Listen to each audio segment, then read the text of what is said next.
So I didn't really think today I was going to display my work.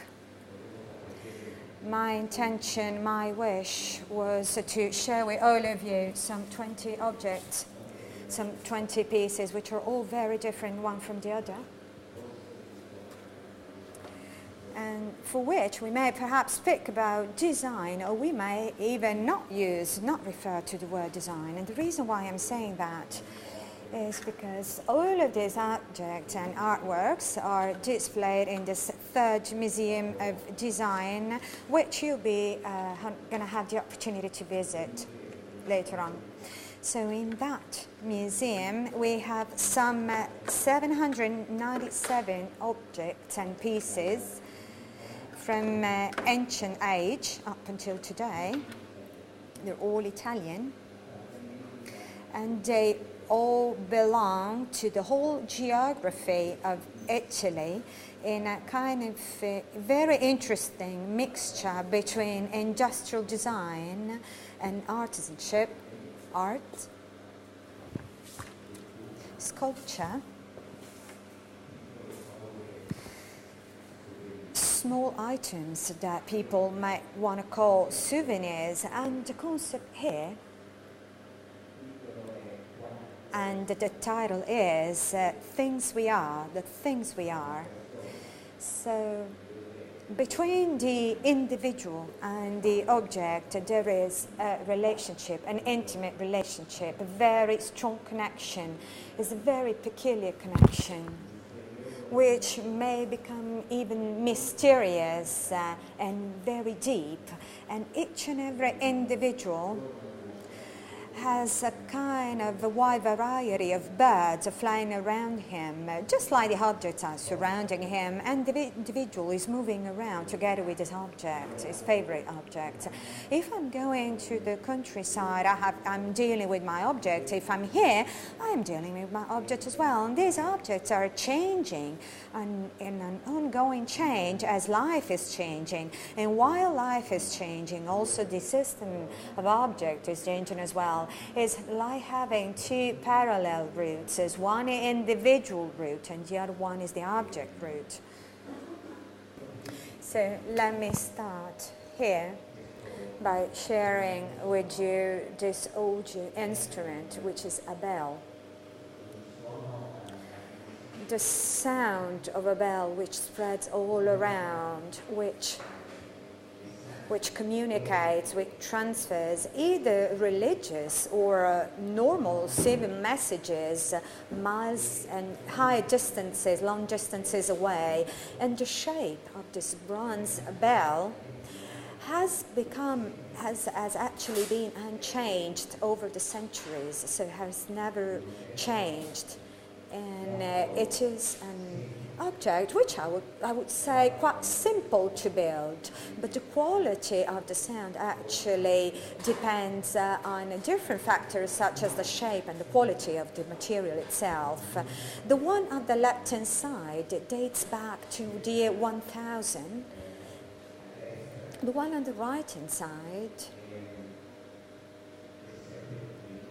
dates back to the 18th century, and the one in the center, it dates back to 1962. Two are so-called civil and one is a religious bell.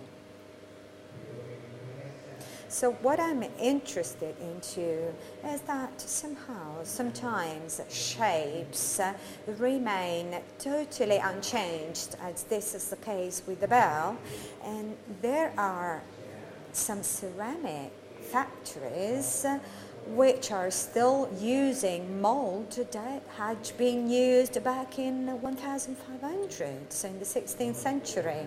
There are two vases which will be seen in the show, which are based in Castelli, Abruzzo, which were used by a drugstore. They're actually the same, but they were made with 500 years difference. So we may say that the original one is the true one. Perhaps the one that we have today, that's been made today, is a kind of fictitious, is somehow a replication.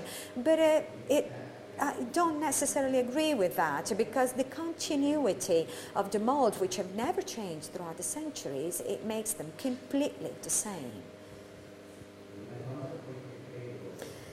One thing I truly believe is very important is relationship between painting and the object itself.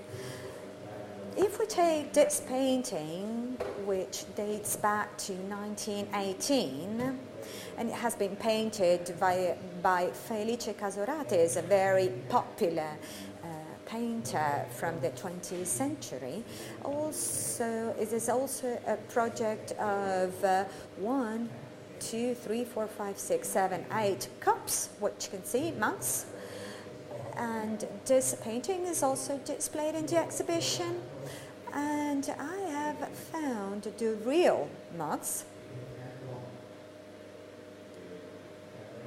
And I must say that Casorati, in this instance, has been a designer as well, has been a mug designer, as well as it happens with Morandi, with bottles of Morandi, because also in that instance, we will have a Morandi actually in the exhibition, and we have asked the Bologna Museum, where Morandi is exhibited, to give us the real bottles that he was drawing inspiration from for his paintings. The bottles he was drawing inspirations from have been transformed by himself and have been changed in color as well, so that there is some sort of a relationship, like a mirroring, a reflecting connection between the painting and the three-dimensional object. Other examples you'll see in the exhibition when it comes to the relationship between bidimensional and three-dimensional. We may take glasses of designer Roberto Sambonnet, who has designed 5 glasses for Baccarat, and then he has painted the glasses. So he made a still life painting with his own glasses. This is the apron, the work coat of Achille Castiglioni, which he had made together with Max Huber, who's a graphic colleague of him. And it's a kind of a patchwork, it's very ironic patchwork, which shows the oscillation that exists between fashion and design. Of course, I'm referring to a very ironic, very fun fashion. There are other examples here in the museum of a transposition of a design project, and the same methods which are actually used by fashion, so the fashion refers to. This is a small paper-made car, so it's quite small. There are 2 of designer from Naples, Riccardo Dalisi, who had made a few years ago some artworks with students of the Architecture University in Naples, thanks to a small fund received from Fiat Industry. So this is a car, as I said, which opens up completely, so, and you can actually take it to a lawn. It might help you out if you're having a picnic, or if you want to go, and use it as a beach umbrella during summertime. Riccardo Dalisi, who is an Italian author and designer who is highly reputed, who is widely known, and it would be really worth it for those of you who still don't know him to find out more about him. So he has always worked in Naples, and he has worked with homeless people, with children in difficulty, especially those living in very bad urban areas of the city. And this toy, I would call it a toy, is made of tin, is made of iron, and all of the portions of this ship are stitched. As you can see, they're perforated, so you see these holes all around, and they're stitched to one another, all of the different portions. And the stitching piece was actually made by a homeless person, who is often welcomed by the atelier of Dalia, and Dalia asked him to make his work, and he can actually sell this artwork himself and make a living out of this.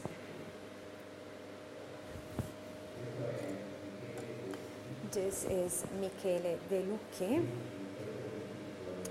in this building in Biennale of 1973, when there had been a student riot recorded at that time. He was a very young guy at that moment of time, that period. He had dressed, as you can see, as a military, as a Napoleon military, and it's holding this T letter, and that was the way he was complaining, the way he wanted to complain as a designer who's using as a weapon actually the same tools that he's using to draw. De Lucchi has also worked very much in let me tell you, let me go back a little bit into this picture. I still remember about that day. We could not understand, we still didn't know what De Lucchi would become. But immediately after, so a year later, so 1979, he had designed a group of five or six house appliances for Germany, who hasn't actually produced them, but they have financed this. To look at, and these appliances are currently sitting in the museum in Montreal, Canada, and I actually did my best to receive at least one, because I do have friends in that museum, but actually I wasn't able to receive it, unfortunately. So I have redesigned one. So I have had it made. I've had one appliance made here in Milan. So this is actually a replication, and then I gave it to Michele De Lucchi. So once the exhibition is over, so this really belongs to Michele De Lucchi. Been truly a very important object, as sometime before Memphis, or even parallel to Alchemia, these objects of De Lucchi represent a real momentum for an important ideologic transformation and style related for Italian design. I was talking about strong connections between design and fashion, and this was made by Etro, King Etro, who makes a lot of men's suit. Let me say with a high degree of references to very far, very distant anthropologies, and I'm referring to cashmere material, for instance, and all of the fabrics and techniques that is using. So, for instance, this one in particular, this jacket in particular, is made in raffia. So this is a real, very interesting fabric, and he often, what he usually does, the way he was really constructing the suit, the jacket, you will always see is very decorated jacket in the inside. And then it's often very simple black or one solid color on the outside. So I really think Itro is an extremely interesting designer, fashion designer. Another young character, an artist, who is also working in a strict relation with Japan, as you can see from this drawing. So is a drawing maker. He was studied here in Milan in the Castle School. His name is Henrietto, Gianfranco Henrietto. For this toy manufacturer, he's been drawing for a while now the Gormiti characters, which are small toys that each and every kid in Italy has. And I do know they're becoming increasingly popular in France and in Denmark as well. It is quite widespread right now. So he's designing 2 collections for a year. And he starts from these drawings, which are then made 3-dimensional, and they are manufactured in China. There's some drawings here, which you'll be able to see. And there are some prototypes as well, made of simple plastic, and some final characters that you'll be seeing, some manufacturers. So you see on the left-hand side, there are prototypes. You see what it's actually sold in the store on the right-hand side. And there's a whole literature about it. So they are warriors. We have golden warriors, silver warriors. We have red warriors. And we have some in light blue that as soon as you refrigerate them for a while, the light blue color turns into white. And there's, of course, a whole history around it. And there's a true story which connects very easily and very, very nicely with the imagination and creativity of children. And one thing that I'm really keen on, that not only here in Italy as well as in France and in Denmark, and that I'm also sharing with you today, is porcelain. And the little statue, which is representing a domestic scenario, such as a dog, a boy and a girl, the young lady. And it is a very interesting phenomenon occurring in Turin around Liberty era. And I'm referring to dolls which are made of fabric, which they were manufactured in the first place in fabric, and then they were made in ceramics. In that museum based in Turin, you're still able to see some of these dolls made of fabric, as well as some ceramic-made statues, small statues, which are amongst the most beautiful that have ever been made by those designers. And actually, the name the fabric comes from is a name of a lady who used to be called Lynchie, by the name that was drawing the inspiration for the definition of this fabric. And the father of this young lady, they had invented this very specific kind of fabric, and his daughter was actually named after the name of the fabric. And his daughter had started to make dolls using that particular fabric that was also had his name. So it has become a truly commercial phenomenon, widespread internationally. And dolls were no longer made as they were very easy to replicate, and they were continuing using ceramics as a material.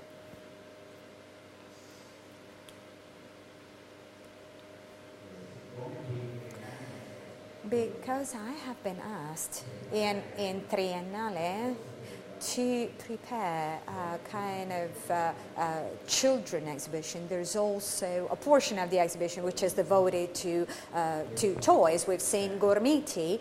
This one also is a toy which dates back to 1920. It is made in wood. And it belongs to the Museum of Toy, which is located here in Milan. And the wooden toy, of course, it is internationally well known. It has a long history, and if we take a look at what happens in the Nordics, wooden toys are still very much popular over there. But in Italy, in the Alps area, if we take Val Gardena in Trentino, there has been a tradition ever since the 18th century of referring to wood as a main material to produce toys, and that speaks for both the religious and as well as civil reason. And this very particular and very traditional usage of wood for toys has widely spread all around Italy now, but we have to remind that it dates back to centuries ago. This is a doll right before she's been dressed up. And there is a museum located in Ortisei, in Val Gardena, where they produce a lot of woodcut toys and artworks, and this toy is actually, this doll in particular is coming from Dutch Museum as well as many others, but I'm only showing this one to you. So these woodcut people were working, and they were using this kind of bucket made of which was made of wood itself, and they were taking all of these toys with them on their shoulders, and they were selling toys in all of these different small villages that they were traveling around. This is a writer of Milan. His name is Pao. He's a painter, so he's a wall painter, as a writer. He's also preparing his own exhibition in a gallery. Is a very well-known, very famous painter. In this case, he has painted by putting upside down a carriage, which you can see in Milan, that has been designed by Enzo Mauri. So he has transformed.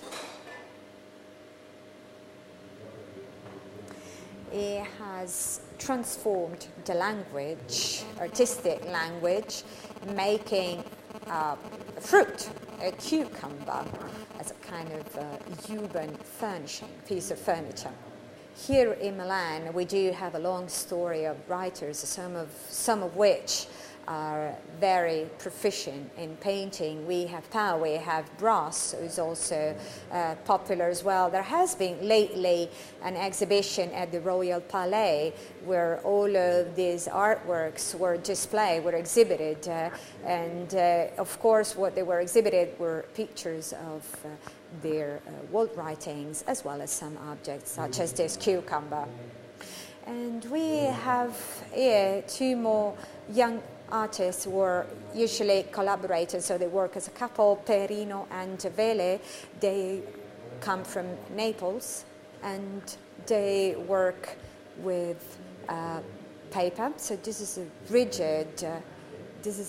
rigid object which is larger than the size that it should have. It is hanged on a hanger, as you can see. And they make some type, what I will call a sculptural interpretation of objects, or suit and coat in this case. And there's also a couch exhibited, as well as a cactus plant.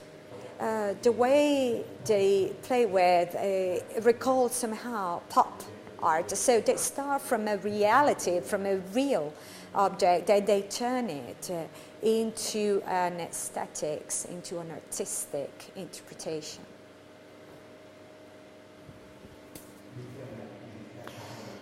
We have Paola Pezzi here.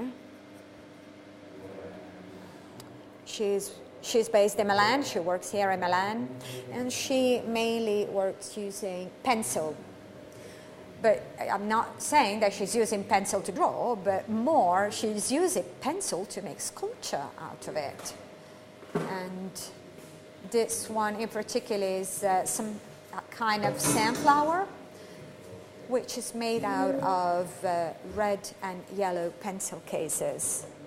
It is this big. Unfortunately, architect is showing with his hand the size of the flower, but we're unable to see it. So by showing you this object, my intention is really to share with you the reason why all of these objects have been selected. So they have been selected and identified amongst different exhibition techniques, which are not so much connected to an institutional design, not so much connected to important and widely known masters, although we do have some masters' works here, like Castiglioni and De Luca. We have actually identified some very personal and very intimate objects, which are not perhaps the most popular ones. And the concept here that I would like to share with you is that we could almost pick here in Italy of a very widely spread imagination and creativity here in Italy, regardless and beyond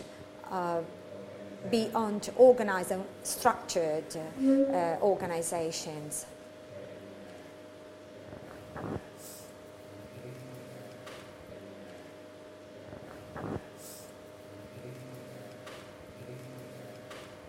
So once again, what is happening today with objects or things, as we say here, always have to have a meaning. They have to have their souls.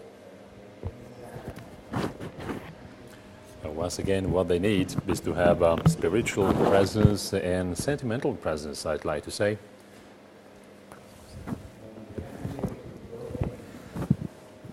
Now, a great Italian sculptor, Joe Pomodoro. So once again, maybe Joe is the brother of the sculptor. I'm talking about Arnaldo Pomodoro. Now, Arnaldo, quite often in Sicily, in a small village, Gibellina. By the way, Gibellina was stricken by an earthquake in some decades ago. So he made some, screenplays, but also costumes for many different cases. Made Greek tragedies, drama, shows. Papier-mâché.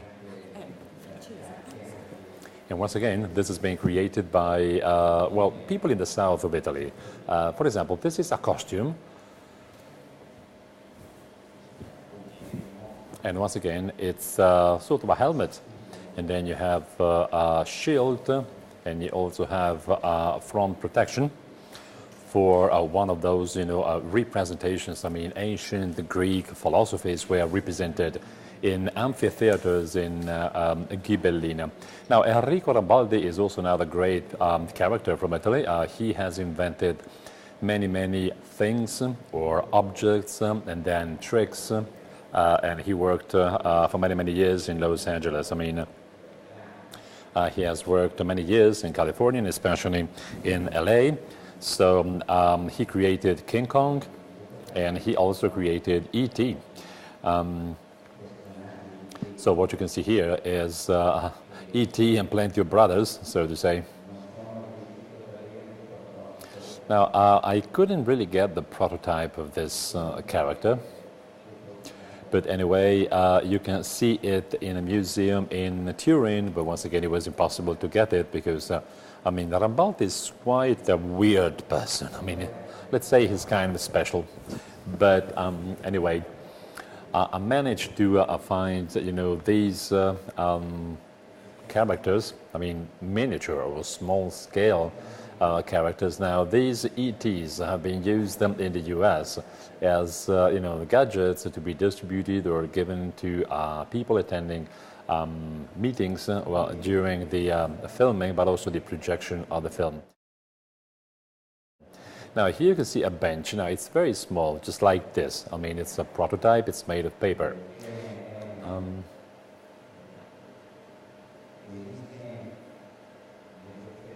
Now, this is something that you can find in a psychiatric hospital in a city close to Milan.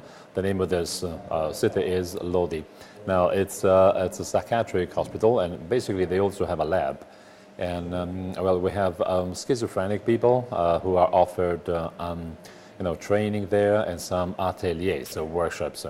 We have roughly, 20 people, unfortunately, desperate people in very bad conditions. I mean, they collect materials and they ask these people to make something having to do with their home or even their house. Now, these people unfortunately don't have this feeling. I mean, they don't have any control on, let's say, the logical reckoning of their brain. So, in some cases, their mind is back, but in many other cases, they are physically there, but then their mind is not there. But anyway, this is what they have done. Now, this attempt, of course, doesn't mean healing those people, because we know that unfortunately this will never happen. But anyway, they are busy doing something so they can, let's say, use their mind, use their brain and their gray matter. The title of this workshop is Ricostruzione, so reconstruction or rebuilding. It's a new possibility to rebuild the home. Now, here we have some of these objects made in this, psychiatric hospital in Lodi. Once again, of course, here we don't have any signature by authors because, once again, it's the fruit of a collective or a shared approach. So the idea that we have here is to represent all of the hardships and the difficulties that we have in our society, especially when it comes to, let's say, experience objects. We also have debris, so some, pieces of wall. For example, you know that we have experienced a major earthquake in Abruzzo, so in central Italy, and then we have recovered some of the bricks, mortar, and stones from L'Aquila, which is the regional capital city. Now, that all of this material comes from our, a wealthy family, and then they have, offered us all of these debris to turn them into something different. Now, one of those, bricks is inside the box.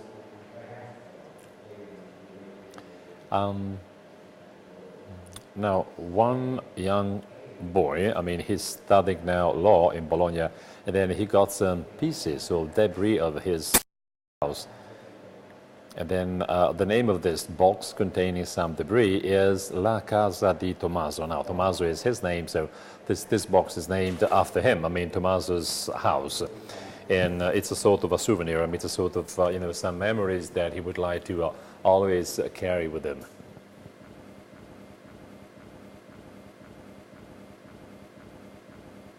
Another typical Italian material, which is, highly sophisticated. It's a sort of marble, and you know that, for example, there are some little towns all around Carrara, so where marble is quarried. So we have plenty of quarries of alabaster, which is sort of transparent, to see through marble. And now they have some masters there. And by the way, people used alabaster to make the, the big windows, for example, in Roman churches or, buildings, just because it is a translucent material. It's a see-through. Now, in my opinion, this is a masterpiece. Mask, it dates back to 1936, and this is made by Mino Trafeli, once again dating back to 1936.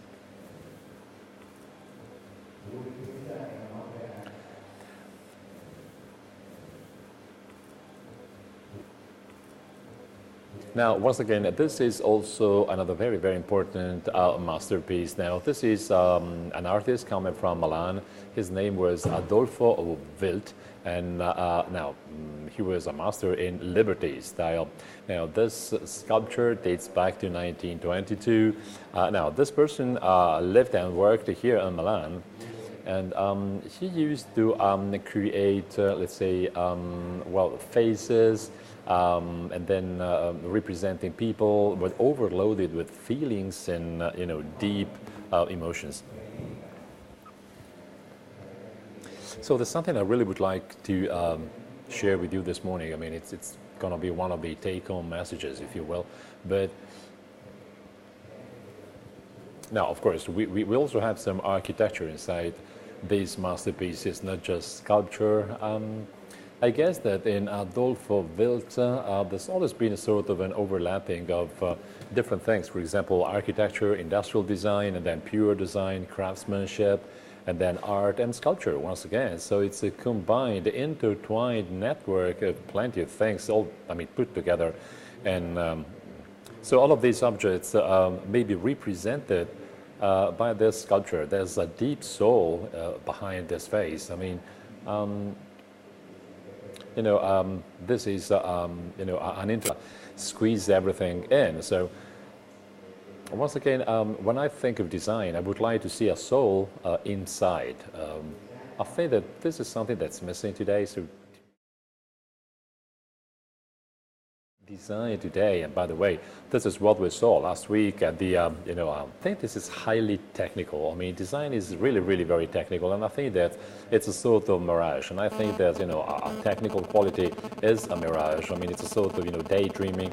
You really have to choose the right materials, and all the shapes we can see today are now moving towards that direction. So once again, in my opinion, what we should be doing today is to kind of break down. I mean, we have to, you know, slow down in terms of technique and technologies. And at the same time, what we have to do is to really understand the human features of the object, I mean, humanity. So it's sort of an archaism. So we really have to go back to our ancient history and something which we should be feeling deep down in our soul. Now, I do understand this is very much different, you know, than what people are doing today. And once again, at the furniture show, I mean, well, I think that this is sort of a big mistake.